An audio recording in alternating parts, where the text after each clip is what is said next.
Back to my channel. आज हम इस साड़ी से पिंटरेस्ट इंस्पायर्ड आउटफिट रिक्रिएट करेंगे। उसके लिए पहले यहाँ पे मैं कुर्ती की लाइनिंग कट करूँगी। उसके लिए यहाँ पे मैं 28 इंच लेंथ लूँगी।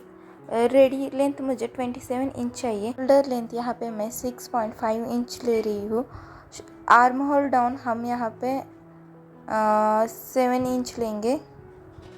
चेस्ट यहाँ पे मैं 10 इंचेस ले रही हूँ। अगर आपको चेस्ट का मेजरमेंट नहीं निकालना आता है तो आप इस चार्ट को यूज़ कर सकते हो। उसके बाद ऊपर से 14 इंच लेके हम यहाँ पे वेस्ट की मार्जिंग करेंगे। वेस्ट की मार्जिंग हमें यहाँ पे हाफ इंच कम लेनी है, यानी कि 9.5 इंच पे हम यहाँ पे वेस्ट की मार्जिंग करेंगे।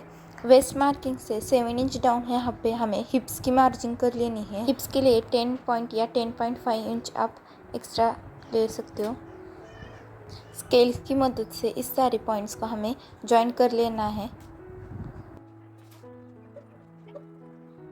ऊपर 1 इंच एक्स्ट्रा लेके हमें यहाँ पे आर्म होल का शेप देना है। उसके बाद हम यहाँ पे लाइनिंग को कट कर लेंगे। उसके बाद फ्रंट लाइनिंग को ब्लैक लाइनिंग से अलग करके फ्रंट लाइनिंग की आर्म होल की एक्स्ट्रा कटिंग करेंगे। मैंने यहाँ पर फ्रंट पार्ट के कटिंग के लिए साड़ी का पल्लू को यूज़ किया है। यहाँ पे साड़ी की पल्लू को मैं डबल फोल्ड करके नीचे से एक्स्ट्रा 1 इंच रख के मैं यहाँ पे मेन फैब्रिक की कटिंग करूँगी। बैक साइड के लिए मुझे प्लेन फैब्रिक चाहिए था, उसके लिए मैंने साड़ी के लास्ट पार्ट में से बैक लाइनिंग को रख के हमें इसके बैक साइड को कट कर लेना है। नीचे 1 इंच एक्स्ट्रा रखना है। इसकी पैंट और स्लीव्स कट करने से पहले मैं इसमें से दुपट्टे के लिए प्लेन फैब्रिक को अलग से निकालूंगी। आप यहाँ अपने अकॉर्डिंग दुपट्टे के लिए कपड़ा निकाल सकते हो।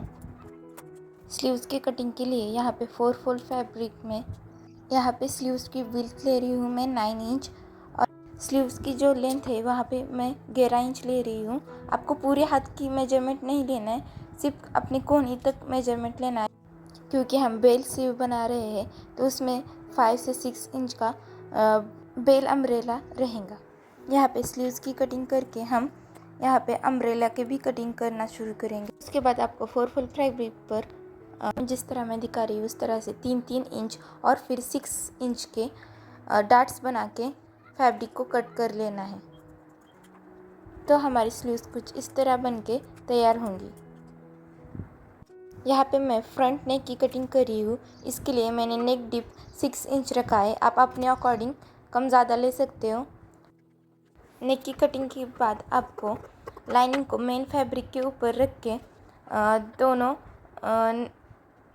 वीडियो में जिस तरह मैं दिखा रही हूँ मेन फैब्रिक के ऊपर हमें नेक को यहाँ पे स्टिच करेंगे और उसके बाद आपको मेन फैब्रिक पर नेक डिज़ाइन कट कर लेना है। उसके बाद हम अस्तर को पलट देंगे। फिनिशिंग के लिए हम यहाँ पे नेक पे एक स्टॉप स्टिच लगाएंगे, जिससे हमारा नेक बहुत ही अच्छा फिनिशिंग आएंगी।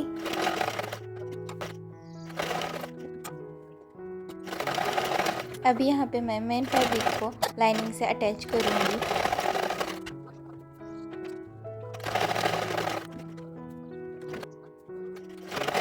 इसी सेम मेथड से हमें यहाँ पे इसका बैक पार्ट भी तैयार कर लेना है। अब मैं यहाँ पे इन दोनों शोल्डर को एक साइड जॉइन कर लूँगी। अब पहले हम यहाँ पे स्लीव्स के बॉटम में इस अम्ब्रेला कट को जॉइन करेंगे।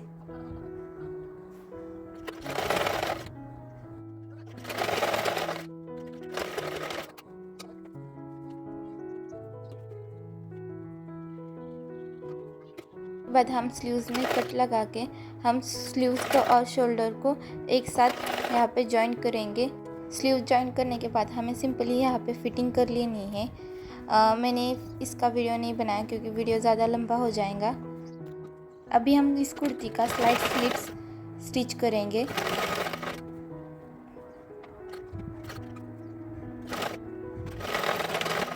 मैं इस टॉप में बैक डोरी अटैच करना भूल गई, बट कोई बात नहीं, हम अभी भी अटैच कर सकते हैं। उसके लिए शोल्डर से 10 इंच नीचे हमें यहाँ पे मार्क कर लेना है और शोल्डर से सीधे बिल्कुल यहाँ पे स्ट्रेट लाइन बना देनी है दोनों साइड।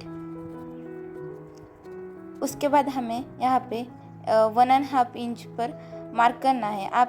मैं पीछे 4 लूप बना रही हूँ तो मैंने 4 लूप के लिए मार्किंग की है और इस तरह से यहाँ पे हमें डोरी के लूप्स बना के अटैच करने हैं।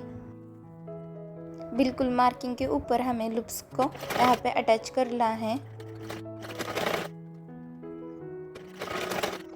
दोनों साइड लूप अटैच हमें कुछ इस तरह से कर लेना है। उसके बाद हमें इस पे एक डाट लगा लेना है। डाट हमें इसलिए लगाना है जो लूप्स के जो रॉ एजेस है वो हाइड हो जाए, इसलिए हमें इस पे एक डाट लगा लेना है। कुछ इस तरह से हमारी फिनिशिंग हो जाएंगी। उसके बाद हमें इसमें डोरी डालनी है। यहाँ पे इस ड्रेस का टॉप पार्ट कंप्लीट हो चुका है। अभी इस ड्रेस के बॉटम की लाइनिंग के लिए यहाँ पे मैं पुरानी साड़ी का यूज़ कर रही हूँ। इसी पुरानी साड़ी में से मैं इसके बॉटम के लिए लाइनिंग निकालूंगी। हम यहाँ पे फिश कट पैंट की कटिंग कर रहे हैं। उसके लिए हमें फैब्रिक को यहाँ पे डबल फोल्ड करके ले लेना है। यहाँ पे इसकी फुल लेंथ में 38 इंचेस रखूँगी। बॉटम में यहाँ पे मैं 13 से 14 इंचेस पर मार्क करूँगी। उसके बाद यहाँ पे एक स्ट्रेट लाइन बनाऊँगी। ऊपर से 2 इंच पर हम यहाँ पे बेल्ट के लिए एक स्ट्रेट लाइन बनाएंगे। 14 का हप होता है 7 इंच और अब हम यहाँ पे 7 इंच पे मार्क करेंगे। इस तरह 7-7 इंच पे मार्क करके हम इस पैंट पर यहाँ पे एक मिड लाइन ड्रॉ करेंगे।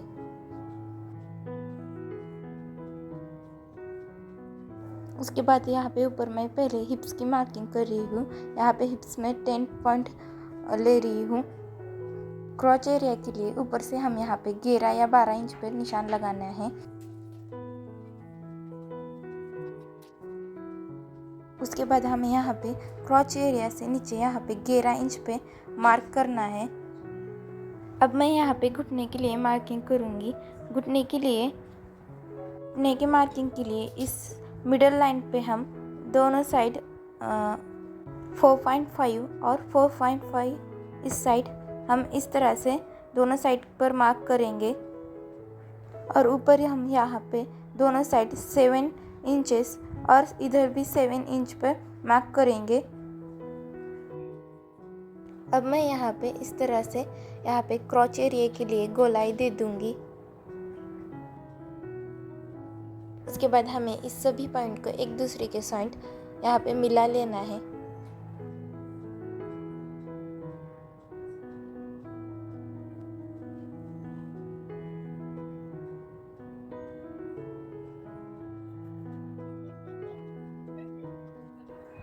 अब हम यहाँ पे बॉटम की फ्रंट पार्ट की कटिंग कर लेंगे।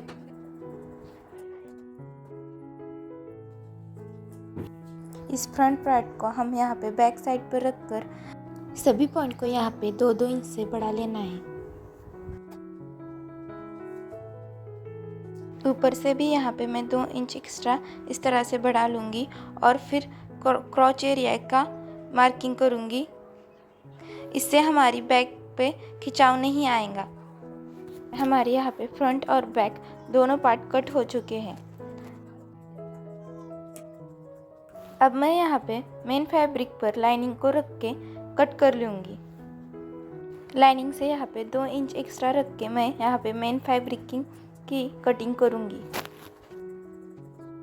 अब हम यहाँ पे मेन फैब्रिक को लाइनिंग से क्रॉच एरिया तक दोनों साइड हमें यहाँ पे कुछ इस तरह से अटैच कर लेना है।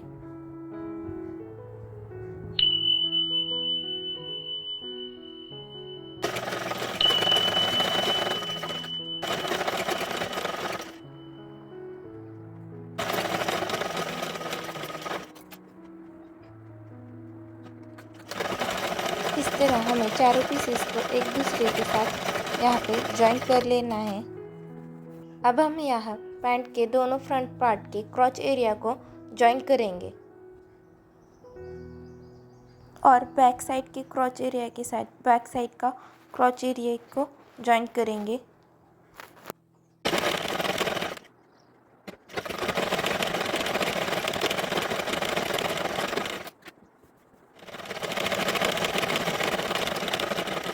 तरह दोनों क्रॉच एरिया को जॉइन करने के बाद हम यहाँ पे इन दोनों पार्ट को यहाँ जॉइन कर लेना है। हमें इसे पूरी तरह से जॉइन नहीं करना है, हमें सिर्फ यहाँ पे क्रॉच एरिया के इक्वल तक यहाँ पे जॉइन कर लेना है।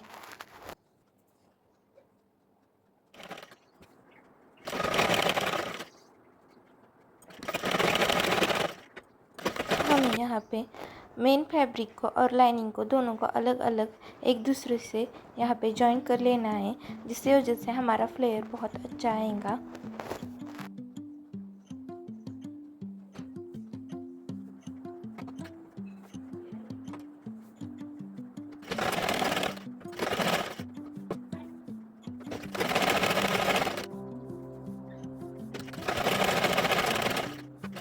अगर मेरी वीडियो आपको अच्छी लगी तो प्लीज़ मेरे चैनल को सब्सक्राइब करके जाइए और लाइक भी कीजिए।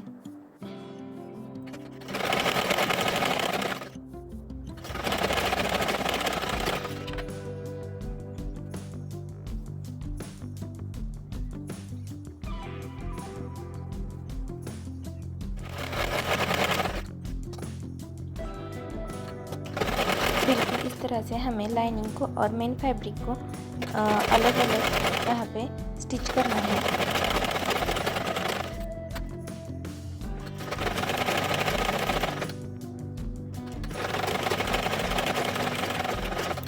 उसके बाद हम यहाँ पे इलास्टिक के लिए यहाँ पे बेल्ट बनाएंगे।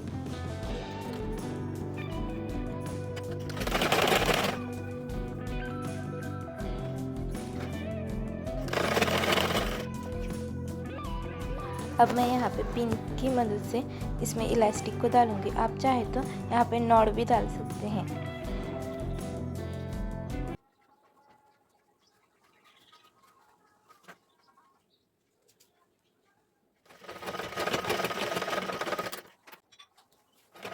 अब मैं यहाँ पे इस पैंट के लाइनिंग के बॉटम को फोल्ड करके फिनिशिंग कर रही हूँ। इस पैंट के बॉटम एरिया में दुपट्टे में और इस टॉप के स्लीव्स में मैं यहाँ पे पिको कराऊंगी, जिससे इसका लुक काफ़ी अच्छा आएगा।